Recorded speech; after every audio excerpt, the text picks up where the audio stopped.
Hey everybody, welcome to episode 1 of my new series called Remember Him, where I look back on NHL players who weren't exactly superstars or household names, but still had very solid careers in the NHL. Just guys that you may not remember right away, but as soon as you hear the name, you think back and go, oh yeah, he was actually pretty good. So, episode 1, first guy I'm doing, and it is somebody who most of you will remember as a Buffalo Sabre. It is Derek Roy. Derek Roy was a very solid player for the Buffalo Sabres, had one really, really big year, but kind of fizzled out as his time in Buffalo came to an end and then never really did much after that. So, Derek Roy played 738 career games in the NHL. He scored 189 goals, 335 assists for 524 points. He played 49 career playoff games in which he had 7 goals, 20 assists for 27 points.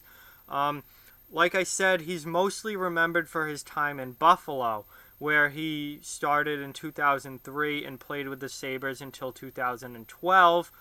After leaving Buffalo, he never really found a home again. From 2012 to 2015, he played with 5 different teams each year. Each year he had a different team. He played with Dallas, Vancouver, St. Louis, Nashville, and finished with Edmonton. He never produced offensively ever with any of these teams the way he did in Buffalo. Especially early on in his career in Buffalo, he became a very, very good scorer, assist guy, just point producer. He was very, very good. He burst onto the scene in the playoffs, actually. That's really where he made a name for himself. Buffalo had deep playoff runs in back-to-back years, 05-06 and then again in 06-07. That 05-06 run really took a lot of people by surprise, and it made I was a huge fan personally of those teams, and Buffalo had a lot of young players coming up on those teams, specifically Jason Pominville, who's back in Buffalo now, still playing for the Sabres, and Derek Roy. Those were the two young guns that really came out of nowhere and became kind of stars for them in those playoffs. Derek Roy had 15 points in the playoffs that year for Buffalo in, I believe, 18 games in 05-06. Buffalo did not make it to the Stanley Cup final. Carolina did that year. The next year, in 06-07, he had 7 points in the playoffs in 16 playoff games, where Buffalo once again did not make it to the Stanley Cup final. They lost to Ottawa, who went on to play Anaheim in the finals. But those 2 years really put Derek Roy on the map, mostly with his playoff performances. And then by the second year, by 06-07, he was performing well in the regular season as well. His biggest and best, most productive NHL season came the next year in 2007-2008, obviously still with Buffalo. He's had his one and only 30-goal NHL season. He scored 32 goals and 49 assists for 81 points for the Sabres that year, and that was his best year in the NHL by far. That made him kind of a star player at that time.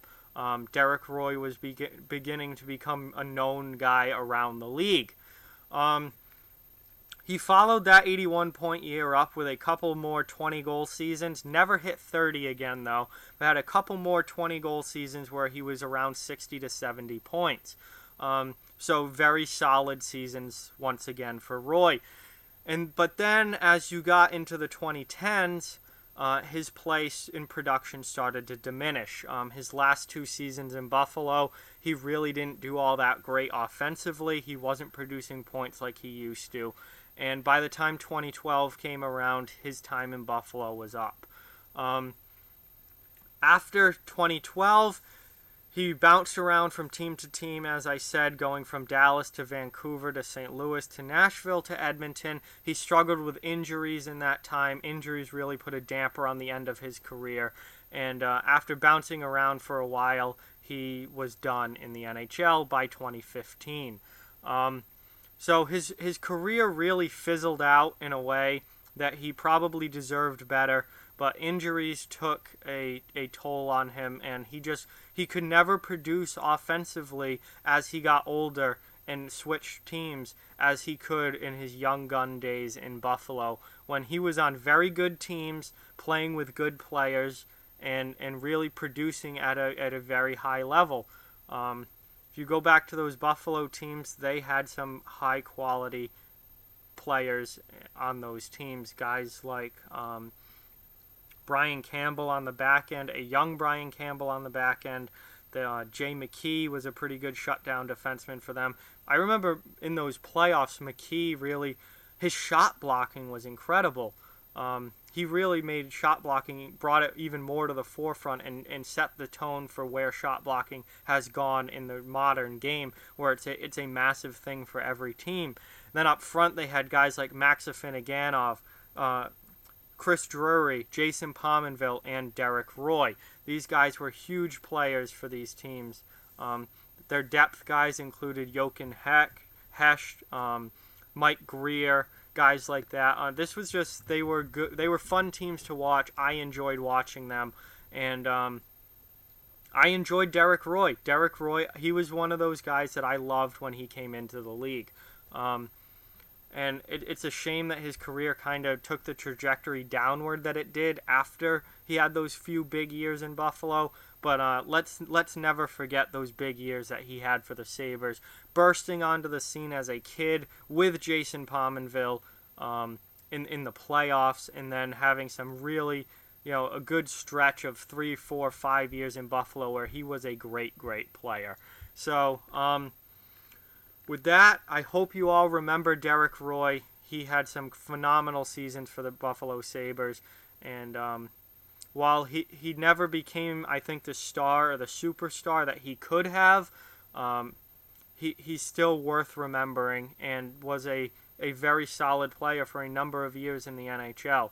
And I will always look fondly back on those Buffalo Sabres teams in the mid-2000s, and that he really burst onto the scene with, and I was a big fan of those teams, and I was a big fan of Jason Pominville and Derek Roy coming up together as young kids. And this was before you had a lot of young kids bursting onto the scene like that. Guys generally spent a few years in the minors to get ready and then come up. But for Roy and Pominville, they made significant contributions as very young guys in the league. So with that, that is episode 1 of Remember Him, Derek Roy. I absolutely remember him. He was a fun guy to watch, and he had some great seasons with the Buffalo Sabres. Things went downhill after his time in Buffalo, but he's still certainly a player worth remembering. So I hope you enjoyed episode 1. I'm looking to have new episode out every week, Friday at 7 p.m. So hopefully you guys enjoyed this and will watch further episodes. I'm not going to tell you who the next episode will be because I don't know yet. I'll make that decision during the week before I record the video. But with that, like, comment, share, subscribe, follow on social media, check out offthewallhockey.com. All those links are down in the description below. If you'd like to further support Off the Wall Hockey, the link to our Patreon as well as our merchandise store are both down in the description. If those interest you, keep spreading the word about this channel. Let's keep this thing growing. Thank you very much for watching. I hope you enjoyed the video, and I will talk to you guys very soon.